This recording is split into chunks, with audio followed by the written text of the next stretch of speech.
Bom dia. O plenário teve uma sessão muito produtiva nesta terça-feira. Entre os projetos aprovados, o marco legal que regulamenta o uso, a proteção e a transferência de dados pessoais no Brasil. A proposta foi incluída na pauta do dia depois de um acordo entre os líderes em reunião no início da tarde. O texto garante maior controle dos cidadãos sobre suas informações. Exige, por exemplo, consentimento explícito para coleta e utilização tanto pelo poder público quanto pela iniciativa privada. A matéria foi aprovada por unanimidade e segue agora para a sanção presidencial. Os dados pessoais trafegam pelas redes de informação e muitas vezes, sem consentimento das pessoas, acabam sendo comercializados, publicados ou utilizados de forma abusiva.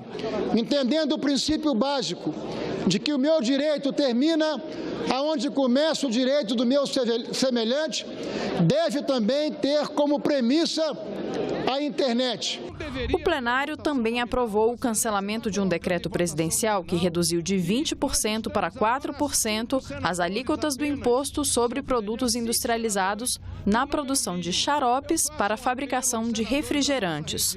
O produto final é tributado em 4%. Por isso, o Poder Executivo alega que a diferença gerava créditos para as indústrias e que a redução corrige o desequilíbrio. Os senadores do Amazonas alegam que a medida prejudica a Zona Franca de Manaus, produtora do insumo, e que já conta com incentivo fiscal. Eles dizem que a extensão do benefício a todo o país vai causar a fuga de empresas instaladas em Manaus. No meu estado, são mais de 10 mil amazonenses que dependem desse setor. Os senadores também aprovaram uma proposta que permite a microempreendedores individuais, microempresas e empresas de pequeno porte, excluídos do Simples Nacional em 1º de janeiro por dívidas tributárias, serem readmitidos no regime especial.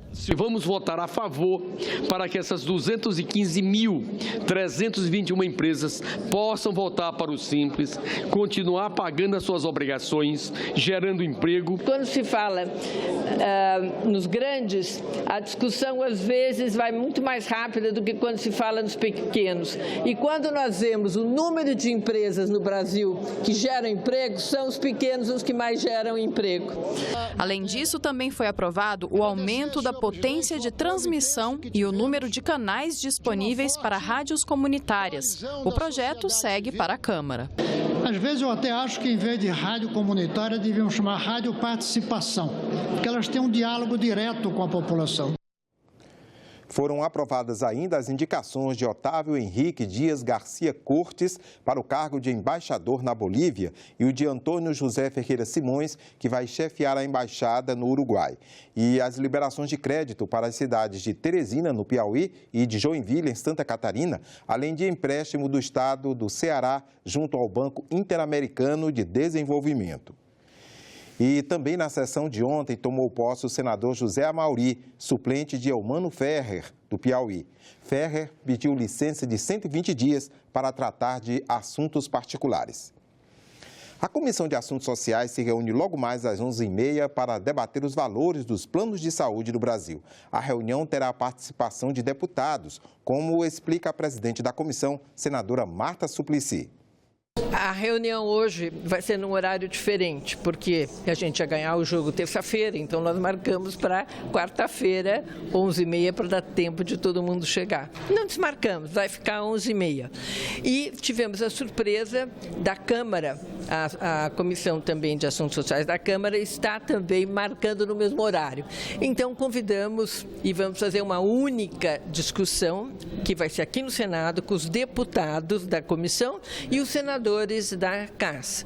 E com convidados, 2 convidados da Associação Nacional de Saúde, e mais o IDEC, mais o TCU. São 2 temas que estão nos preocupando muito.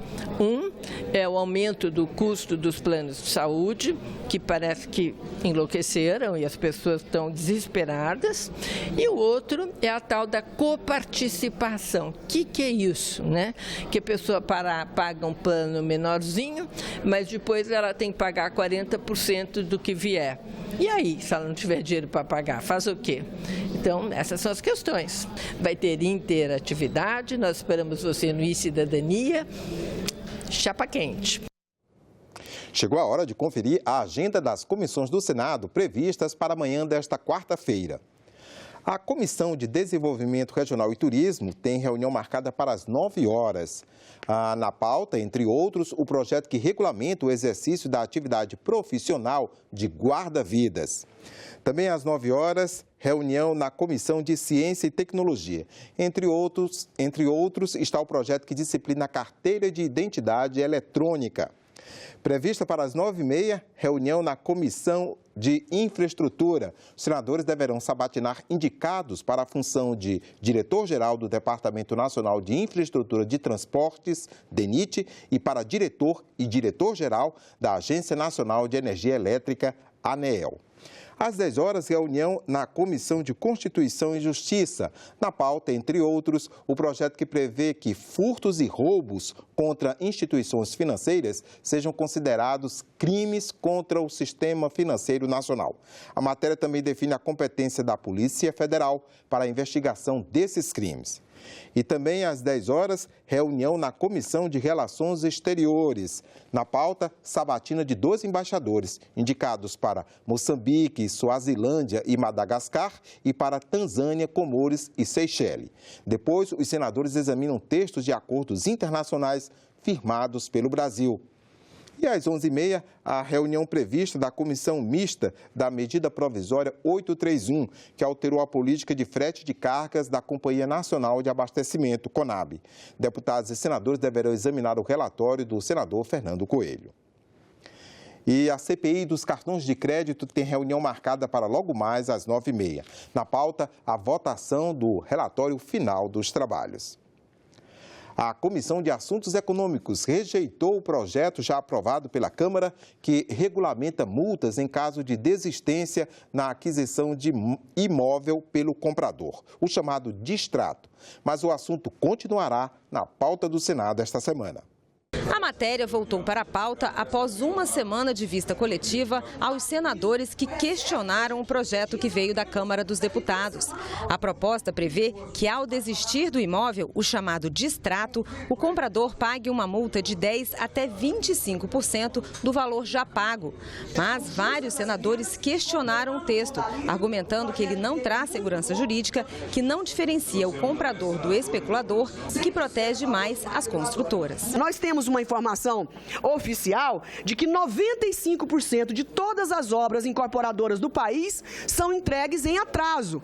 180 dias não tem multa nenhuma, quer dizer que se eu casei, estou esperando meu apartamento, 180 dias que já é permitido de atraso, normalmente 95% atrasa e eu fico pagando aluguel, sem que a dona incorporadora pague nada sobre isso. Aqui está sendo previsto uma multa, ou seja, a retenção daquilo que o mutuário pagou, em um caso em 25%, em outro caso 50%, mas na realidade não é isso.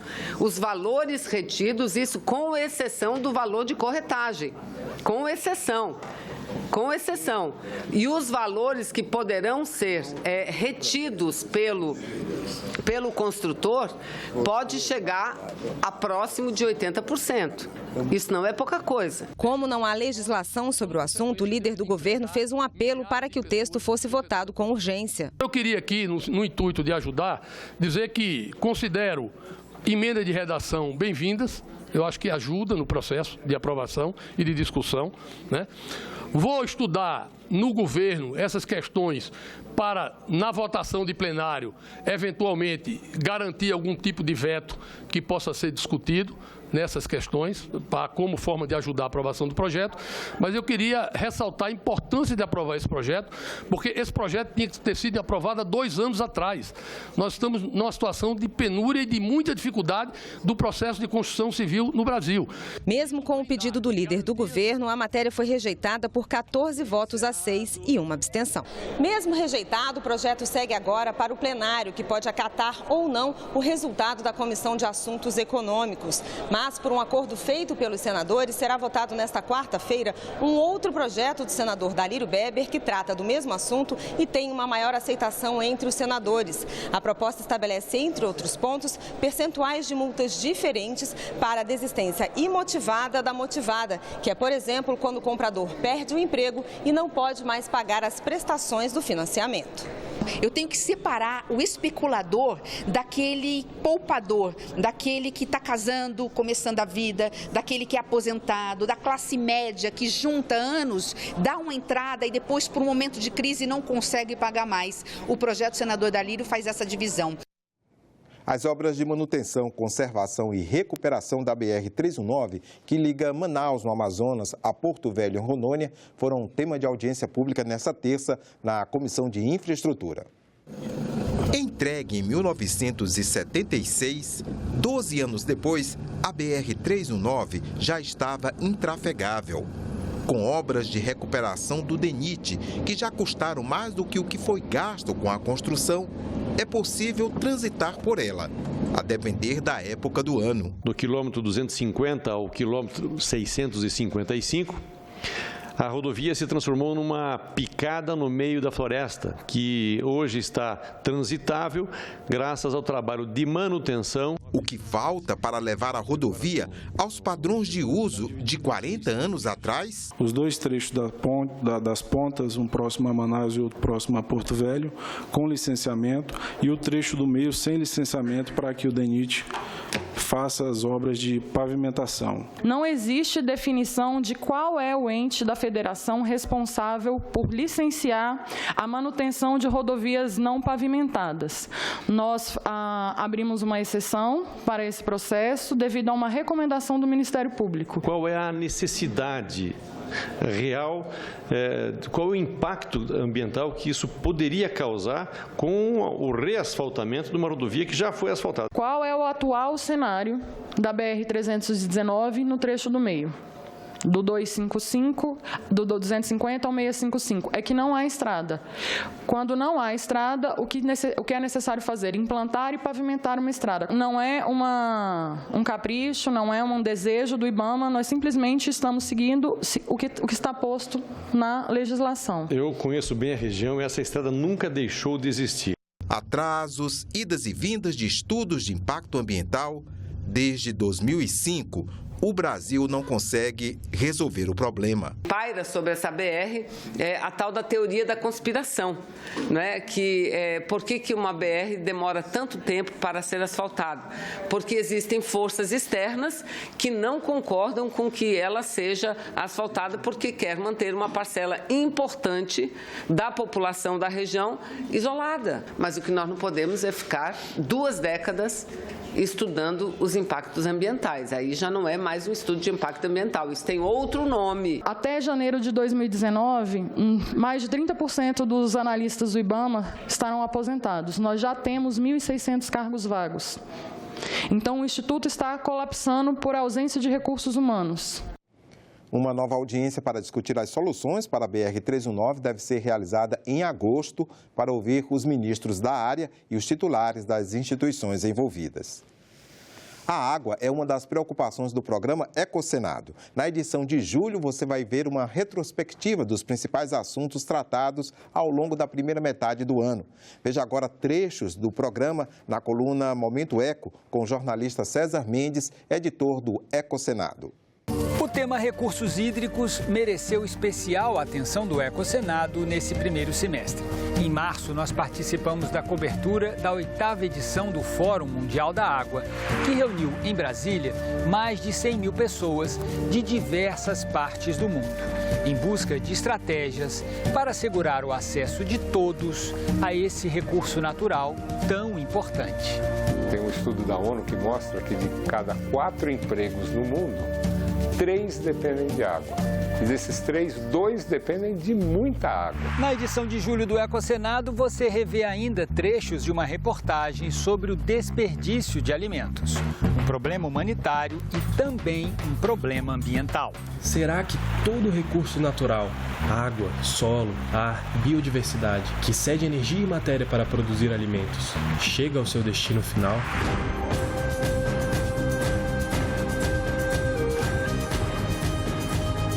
O programa Ecosenado tem estreia no sábado, às 9 da manhã e às 4 da tarde.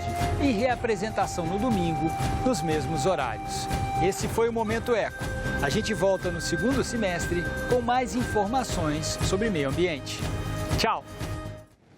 Ficamos por aqui. Você pode rever as reportagens desta edição na nossa página na internet, senado.leg.br/tv. Continue com a gente.